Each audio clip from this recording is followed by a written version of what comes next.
Lep dober dan, draga moja družba. Danes bom ponovno govorila o vrednotah, kar sem že včeraj pričela, predvčerajšnjem, vse ne vem, in sicer, da je potrebno vsakemu posamezniku živeti v skladu s svojimi vrednotami.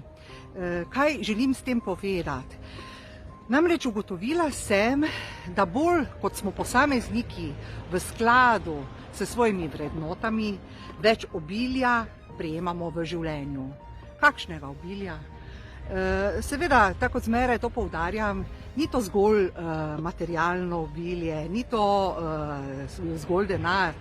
Jaz govorim o tem, o obilju zdravja, kljub vsemu, naprimer, da imam neozdravljivo bolezen, živim osebo, ki živi, bomo rekli temu, precej kvalitetno ali pa zelo kvalitetno, ne precej kvalitetno, napram mnogim, ki ne živijo v skladu s svojimi vrednotami. Kljub mojim nenehnim bolečinam, kljub moji izčrpanosti, kljub moji otrdelosti, sklepu in vsemu, sem jaz zelo aktivna oseba. In kaj vam to pove? Kaj vam to lahko pove? Da torej nekaj delam prav pri sebi, da glede na vse izzive, ki jih imam, živim kakovostno življenje, živim radostno življenje, živim ljubeče življenje, živim v obilju vsega dobrega. In res vam bi želela z vsem, kar je možno, z vsem, kar bi karkoli, gledajte, kako vas zgor gledam, bi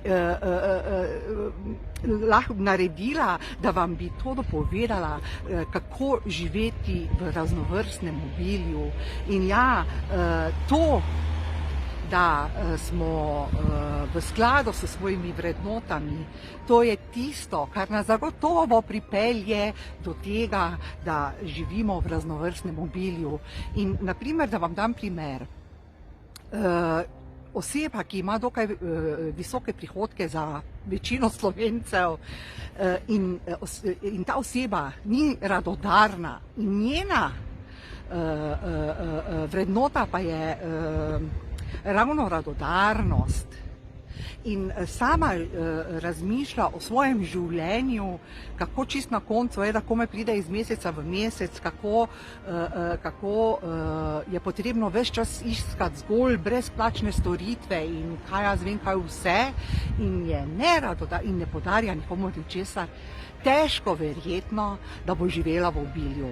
Zato sem sama ugotovila, da oseba, ki živi s svojimi vrednotami, le ta oseba lahko živi v brezmejnem obilju vsega dobrega. In tako kot sem že rekla, to ne pomeni v obilju in da sedi na kupu denarja, ampak da živi radostno, zadovoljno in srečno življenje.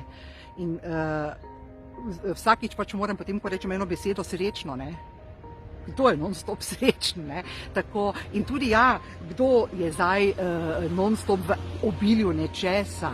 Zato imamo izzive, da se naučimo še bolje živeti, da se naučimo iz lekcij, ki nam jih izzivi dajejo, prevzeti nauke in s temi nauki izboljšati svojo kvaliteto življenja. Ja, in če boste malo razmišljali o svojih vrednotah in če si boste te vrednote zapisali na list papirja in si potem odkljukali vsako vrednoto, ja, jaz pa sem v skladu z njo, in če boste videli, da vam pa nekje šepa, pa razmislite, kaj bi pa lahko napravili, da boste res v skladu z to vrednoto in na ta način boste, jaz vam zagotavljam, živeli v obilju vsega, kar si želite.